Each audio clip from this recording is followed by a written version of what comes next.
Ground collision का एक बहुत ही बढ़िया एग्जांपल है बाउंसिंग बॉल। यहाँ हम ग्राउंड से h हाइट ऊपर एक बॉल को ड्रॉप करते हैं। जब बॉल ड्रॉप होकर नीचे आ रही है और ग्राउंड से स्ट्राइक करती है, वो h हाइट को t टाइम में ट्रेवल करती है।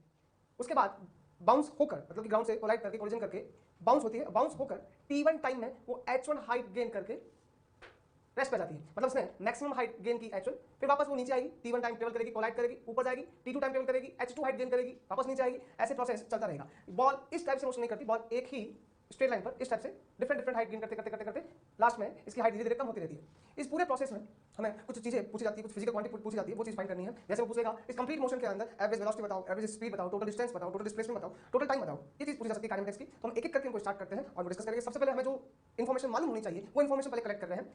Velocity of ball before first collision, ये फर्स्ट कोलिजन यहाँ पे होगा। इस कोलिजन से जस्ट पहले, जस्ट बाद में इनकी वेलोसिटी फाइंड करनी है। पहले हम फाइंड करें velocity ball before first collision यहाँ पर।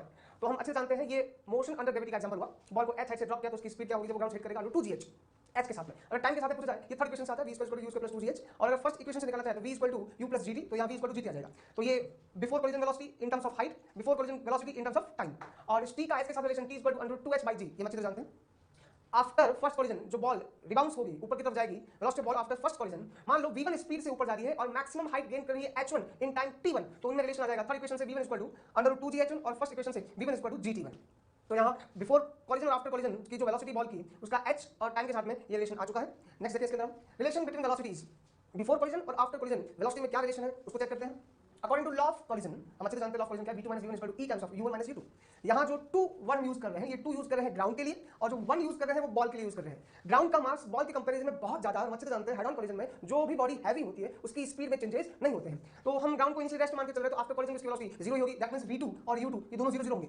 v1 जो है, v1 ये आफ्टर कोलिजन वेलोसिटी है और u1 बिफोर कोलिजन वेलोसिटी है। तो after collision velocity upward direction में आएगी और बिफोर कोलिजन वेलोसिटी बॉल की डाउनवर्ड डायरेक्शन में आएगी। तो यहाँ हमने v2 - v1 = e u1 - u2, v2 की वैल्यू 0 माइनस v1 की value plus v1 = e u1 before collision velocity downward direction में minus v minus u2 ground की वेलोसिटी इनिशियली 0, माइनस से माइनस कैंसिल हो जाएगा। v1 = e times of v, और v की जगह हम √2gh और gt भी लिख सकते हैं। मैंने यहाँ √2gh लिखा है। यहाँ हमें एक बहुत इंपॉर्टेंट रिजल्ट मिला है कि आफ्टर कोलिजन जो वेलोसिटी होगी बॉल की, वो बिफोर कोलिजन से e टाइम्स होगी। जैसे v1 after first collision = e times of before first collision. Similarly after second collision का मुझे वेलोसिटी रिलेशन निकालना है, तो v2 after collision = e times of v1 before collision velocity. अब v1 को इनिशियल v स्पीड से अगर मैं रिप्लेस करना चाहूं तो v1 = e times of v, तो e यहां पर भी है, e यहां पर भी है, e स्क्वायर इनटू v आ जाएगा। आफ्टर सेकंड कोलिजन v2 जो है वो e square times v before collision velocity है, बिफोर फर्स्ट कोलिजन। अगर थर्ड कोलिजन की बात करते हैं तो v3 = e³ इनटू v आ जाएगा। अगर आफ्टर फोर्थ कोलिजन बोलते तो v4 = e⁴ v आ जाएगा। सिमिलरली आफ्टर nth कोलिजन की बात करें तो vn = e⁻n इनटू v ये लिखा जाएगा। और v को हम √2gh या gt के टर्म्स में भी लिख सकते हैं। यहाँ हमें nth कोलिजन की बात में वेलोसिटी क्या होगी बॉल की वो मिल चुकी है।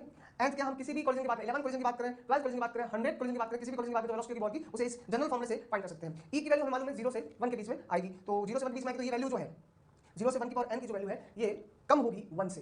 दैट मींस vn की वैल्यू आफ्टर कोलिजन की वैल्यू है बॉल की, वो v से कम मिलेगी हमें। रिलेशन बिटवीन हाइट, कोलिजन जैसे होता रहेगा वैसे वैसे इसकी हाइट धीरे धीरे कम हो रही है। ऑब्वियसली बात है, इनइलास्टिक कोलिजन की वजह से जो काइनेटिक एनर्जी में लॉस हो रहा है, इसलिए उसको जो हाइट मिल रही है वो धीरे धीरे कम मिलती जाएगी। तो relation between height, we know that v1 = e times of v, relation between velocity after first collision before first collision e times, और v1 को हाइट के टर्म्स में √2gh1 = e v √2gh। By chance अगर time में relation निकालना हो तो हम यहाँ v1 = e * v और v1 की जगह gt1 और v की जगह gt लिख के सॉल्व कर सकते हैं। सिमिलरली इन दोनों को सॉल्व करें, 2g से 2g कैंसिल, स्क्वायर करने पर h1 = e⁻²h आ जाएगा। Before first collision height h है और after first collision height h1 है, तो h1 और h के बीच में रिलेशन में e⁻² टाइम्स हो जाएगा। सिमिलरली आफ्टर सेकंड कोलिजन की बात करें, यहाँ 1 है यहाँ 2 आया है, तो h2 = प्रीवियस का e² टाइम्स e² h1 और h1 प्रीवियस का अगेन e², तो h1 की जगह e² h लिखूंगा तो e² e², e⁴h आ रहा है यहाँ पे। यहाँ 1 है तो यहाँ 2 आया, यहाँ 2 है तो यहाँ 4 आ रहा है, 3 है तो यहाँ 6 आएगा, 4 है तो यहाँ 8 आएगा, ऐसे 2 टाइम्स हमें मिल रहा है। तो आफ्टर n कोलिजन बात करेंगे तो hn = e⁻²n इनटू h, ये हाइट में हमें रिलेशन मिल गया। n कोलिजन के बाद में बॉल कितनी हाइट गेन करेगा प्रीवियस के कंपैरिजन में या इनिशियल कंपैरिजन में, तो हम यहाँ से उसको फाइंड कर सकते हैं। अब हम इसके टाइम में रिलेशन और टोटल डिस्टेंस, टोटल स्पेस में एवरेज स्पीड, एवरेज वेलोसिटी इनको फाइंड करेंगे। बाउंसिंग बॉल में हमने वेलोसिटी में रिलेशन देखा था before and after, e times हो जाती है वेलोसिटी, और हाइट में रिलेशन देखा था e² टाइम्स हो जाती है। अब वैसे ही हम टाइम के साथ रिलेशन चेक कर रहे हैं। We know that after first collision velocity is e times of before collision, और वेलोसिटी का relation in terms of time हमने लिखा था v = फर्स्ट इक्वेशन से v = u + gt से gt1 ये आफ्टर फर्स्ट कोलिजन और gt बिफोर फर्स्ट कोलिजन, तो g से g कैंसिल, तो टाइम का रिलेशन भी e टाइम्स है, जैसे वेलोसिटी का रिलेशन आता है। v = e times of previous और time = e times of previous time. After second collision बिल्कुल सिमिलर चलेगा जैसे वेलोसिटी का चल रहा है। After second collision t2 = e times of previous time t1 = e² of t। Before first collision. After nth collision यहाँ 2 है तो यहाँ 2 आया, यहाँ 3 है तो यहाँ 3 आएगा, यहाँ 10 है तो यहाँ 10 आएगा, यहाँ n है तो e की power n times of t आ जाएगा। यहाँ तक हमने वेलोसिटी, हाइट और टाइम की रिलेशन फाइंड कर लिया है। अब हमें अगर ये मालूम पड़ जाए कि नंबर ऑफ कोलिजन कितने हैं तो उस हिसाब से हम total distance, total displacement, average speed, average velocity find कर सकते हैं, जो कि हमें क्वेश्चन मिलते हैं। यहाँ दो टाइप के क्वेश्चन मिलेंगे, एक किसी भी रैंडम कोलिजन के बाद वेलोसिटी पूछ सकता है, हाइट पूछ सकता है, टाइम पूछ सकता है, जो कि हम ऑलरेडी लिख चुके हैं, या फिर कंप्लीट मोशन में। कंप्लीट मोशन मतलब क्या, जब ड्रॉप किया था तो ऐसे ये बाउंस करते करते करते करते करते करते फाइनल वेलोसिटी जब इसकी जीरो हो जाएगी, इस पूरे मोशन में total distance, total displacement, average speed, average velocity, ये क्वेश्चन बन सकते हैं। उन्हीं को सॉल्व करना है। तो सबसे पहले नंबर ऑफ कोलिजन फाइंड करना होगा। We know that vn is equal to e की पावर n इनटू v। यहां जो e की वैल्यू वो 0 से 1 के बीच में होगी। व्हेन फाइनल वेलोसिटी इज 0, मतलब बाउंसिंग करते करते करते लास्ट फाइनल वेलोसिटी 0 हो जाए, देन vn की वैल्यू हो जाएगी 0, 0 इज इक्वल टू e की पावर n v। v 0 हो नहीं सकता, v की वैल्यू 2gh है तो ये 0 के साथ में चला जाएगा। नाउ e की power n is equal to 0, e की power n is equal to 0 कब हो सकता है, क्योंकि e की वैल्यू 0 और 1 के बीच में है। अगर e की वैल्यू 0 और 1 के बीच में, कोई सा भी एक एग्जांपल लेके चलते हैं, हाफ ले लेते हैं जैसे, तो हाफ की पावर n यहां से v को नीचे भेज सकते हैं तो e की power n is equal to 0 मिल रहा है। e की power n is equal to 0, ध्यान देना, e की power n is equal to 0, मैं कोई एग्जांपल लेके चल रहा हूं, हाफ की power n is equal to 0। Half मतलब मैंने 0 to 1 के बीच में एग्जांपल लिया है। 1 की पावर n हमेशा, 1 की कोई भी पावर हो हमेशा 1 ही आएगा, अपॉन 2 की power n is equal to 0। 1 में किस नंबर से डिवाइड करें कि वो 0 मिले, तो वो नंबर है इनफाइनाइट। 2 की पावर n अगर इनफाइनाइट चाहिए तो n की वैल्यू टेंड्स टू इनफाइनाइट होनी चाहिए। जब ये नंबर बहुत लार्ज होगा तब जाके कंप्लीट वैल्यू 0 मिलेगी, और ये जब कंप्लीट वैल्यू 0 मिलेगी तब जाके फाइनल वेलोसिटी 0 आएगी। इसलिए हमने क्या कहा कि नंबर ऑफ कोलिजन जो है वो टेंड्स टू इनफाइनाइट होंगे, number of collision will be infinite, after that इस velocity will be 0। Total displacement, अब जैसे ये कोलिजन करते करते करते करते करते आफ्टर इनफाइनाइट कोलिजन लास्ट में जाकर रेस्ट पे आ गया, तो ये फाइनल पोजीशन, ये initial position, displacement h in downward direction, so minus h। Total distance निकालनी है तो टोटल डिस्टेंस में first distance h, second distance h1 again h1, h2 again h2, so total distance अगर हम काउंट करें h before first collision और before second collision h1 और h1 2h1, ऐसे प्रोसेस चलता रहेगा up to infinite times. h1 को इन सभी को हम h के फॉर्म में कन्वर्ट कर दें, h1 equal to e square times of h, so 2e square h plus 2, h2 equal to e की पावर 2n, यहां 2 है तो 4 आएगा, e की पावर 4h प्लस 2, e की पावर 3 है तो 6h।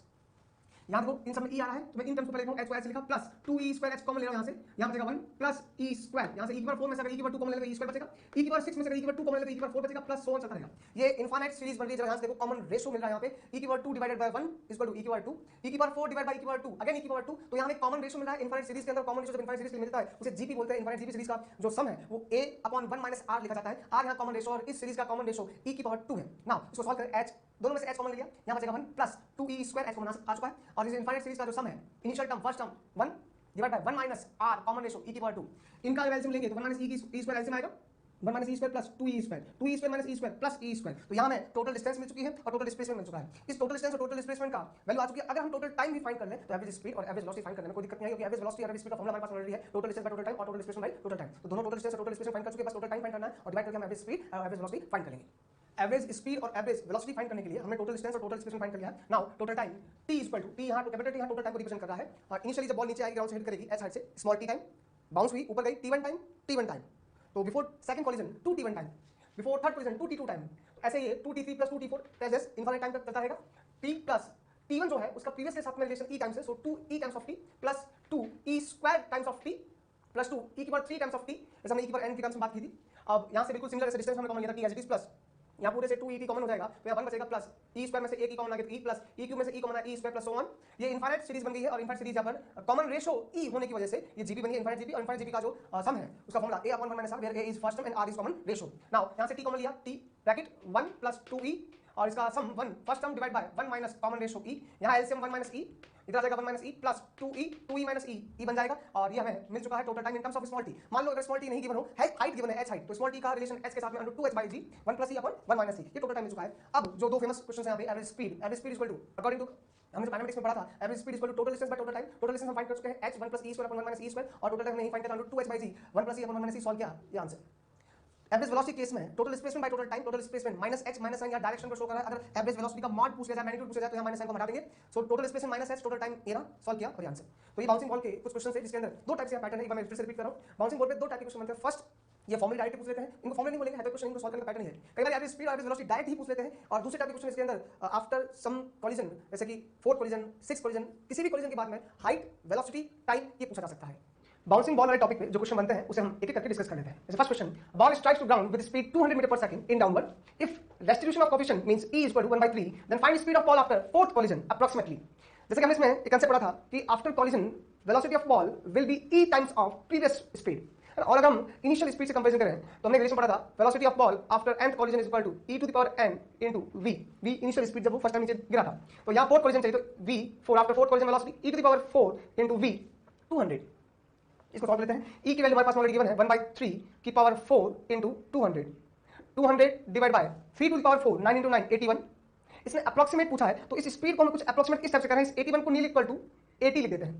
कैलकुलेशन बहुत इजी हो जाएगी, 0 से 0 कैंसिल, 10/4 5/2 नील इक्वल टू 2.5 मीटर पर सेकंड। एक वेलोसिटी बेस्ड क्वेश्चन बन सकता है और दूसरा हाइट बेस्ड क्वेश्चन बन सकता है। वो भैया if a ball is dropped from height of 80 meter and it rises up to height of 20 meter after second collision then find restitution coefficient E। इन दोनों में मेन डिफरेंस क्या है, यहाँ जो स्पीड है वो प्रीवियस स्पीड का ई टाइम्स होता है और यहाँ जो हाइट है वो प्रीवियस हाइट का ई स्क्वायर टाइम्स मिलता है। और अगर हम इसे जनरलाइज करें तो आफ्टर एन कोलिजन जो हाइट मिलेगी वो प्रीवियस का ई स्क्वायर टाइम्स होगा और इनिशियल हाइट का e to the power 2n times होगा।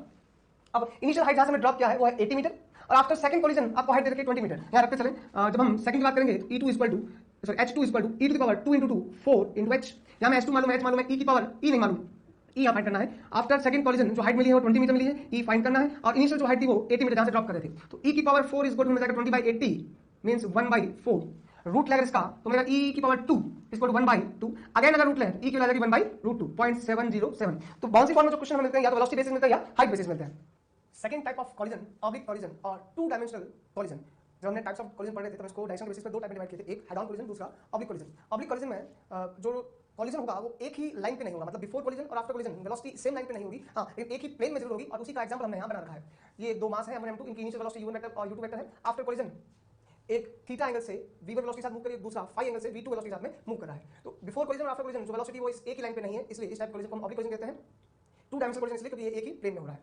ये जो लाइन है इस लाइन को हम लाइन ऑफ कोलिजन बोल रहे हैं क्योंकि बिफोर कोलिजन ये इसी लाइन पे आ रहे थे और आफ्टर कोलिजन ये डिफरेंट लाइन पे जा रहे हैं। और line of collision before collision वाली लाइन को ही यहाँ लिया जाएगा क्योंकि ये एक तरह से इनका जो कॉमन नॉर्मल है वो यही लाइन है। जब ये कोलाइड करेंगे तो इनका जो कॉमन नॉर्मल होगा वो यही लाइन की बनेगी।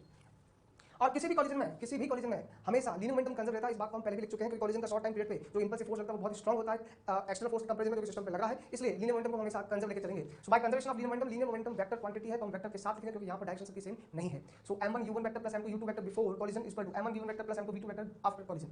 अगर हम इन वेलोसिटी को x एक्सिस और y एक्सिस पर अलग अलग निकालने कंपोनेंट तो हम कंजर्वेशन ऑफ लीनियर मोमेंटम को x एक्सिस और y एक्सिस के अलावा डिफरेंट भी लिख सकते हैं। जैसे इस v1 वेलोसिटी का हॉरिजॉन्टल कंपोनेंट जो आएगा वो आ जाएगा, अगर मोमेंटम की बात करूं तो मोमेंटम आ जाएगा m1 v1 cos थीटा और m2 v2 का जो कंपोनेंट आ जाएगा m2 v2 cos फाई। इसका वर्टिकल y एक्सिस में component m1 v1 sin theta upper direction में और इसका मिलेगा डाउनवर्ड डायरेक्शन में m2 v2 sin phi. Now in x axis conservation of linear momentum apply करें हम तो before collision x axis momentum m1। हां अब मैं क्या काम करूं, यहां मैंने वेक्टर लगाया था क्योंकि यहां डिफरेंट डायरेक्शन में था, अभी मैं डायरेक्शन फिक्स कर रहा हूं x डायरेक्शन में। तो फॉरवर्ड वेलोसिटी को पॉजिटिव, बैकवर्ड वेलोसिटी को नेगेटिव बोलकर हम ये वेक्टर साइन हटा देंगे। सो दोनों फॉरवर्ड है इसलिए m1 u1 plus m2 u2 plus sign के साथ में इसको आफ्टर कोलिजन ये दोनों वेलोसिटी भी फॉरवर्ड है इसलिए प्लस में m1 v1 cos theta plus m2 u2 sorry m2 v2 cos phi. ये हमें इक्वेशन नंबर 1 मिल गई। अगर हम y डायरेक्शन की बात करें तो बिफोर कोलिजन या y डायरेक्शन में कोई वेलोसिटी नहीं है so conservation of linear momentum in y direction 0 + 0 is equal to after collision m1 की वेलोसिटी अपर डायरेक्शन में है इसलिए मोमेंटम पॉजिटिव और m2 की वेलोसिटी डाउनवर्ड डायरेक्शन में इसलिए वेलोसिटी इसलिए मोमेंटम नेगेटिव लिखा हमने यहां पे m1 v1 sin theta minus m2 v2 sin phi. Equation number 2 ये तो था अब तक कोलिजन के लिए था। अगर ऑब्लिक कोलिजन इलास्टिक कोलिजन हुआ दैट मींस E = 1 हुआ तब की बात करें तो हम एक और इक्वेशन यूज कर सकते हैं, काइनेटिक एनर्जी कंजर्वेशन अप्लाई कर सकते हैं। हाफ यहां वेक्टर में आएगा क्योंकि एनर्जी जो है वो स्केलर क्वांटिटी है इसलिए यहां कोई भी x में y में अलग नहीं निकालकर सिमिलर निकालना है, एक ही पैटर्न में निकालना है। Half m1 v1 square plus half m2 u2 square kinetic energy of system before collision = half m1 v1 square plus half m2 v2 square kinetic energy of system after collision. अब जरा इसमें ध्यान दें, इसमें main बात आपको क्या याद है कि हम यहाँ पर लॉ ऑफ कोलिजन भी अप्लाई कर सकते हैं। जब लॉ ऑफ कोलिजन अप्लाई करो तो उसकी डेफिनेशन हमें पड़ी थी E = velocity of separation along the line of impact divide by velocity of approach along the line of impact. मतलब जब भी हम लॉ ऑफ कोलिजन लगाएंगे तो लाइन ऑफ कोलिजन के अलोंग वाली ही वेलोसिटी को लेना है। जैसे यहाँ पर इन दोनों का लाइन ऑफ कोलिजन में कोई रोल नहीं होगा, जो भी लाइन ऑफ कोलिजन वेलोसिटी लिखी जाएगी वो यही लिखी जाएगी along the line of collision. ये बात को ध्यान में रखते हुए क्वेश्चन सॉल्व करेंगे। अदरवाइज इन तीन इक्वेशन से फर्स्ट x एक्सिस में conservation of linear momentum, second y axis में कंजर्वेशन ऑफ लीनियर मोमेंटम और थर्ड अगर इलास्टिक कोलिजन है तो काइनेटिक एनर्जी कंजर्वेशन लॉ, इन तीनों से हम क्वेश्चन को सॉल्व कर सकते हैं। अब इसमें जैसे हमने हेड ऑन कोलिजन में कुछ स्पेशल केस पढ़े थे इंपॉर्टेंट पॉइंट्स के नाम से, वैसे ही ऑब्लिक कोलिजन में एक बहुत इंपॉर्टेंट केस है उसको हम अभी पढ़ते हैं।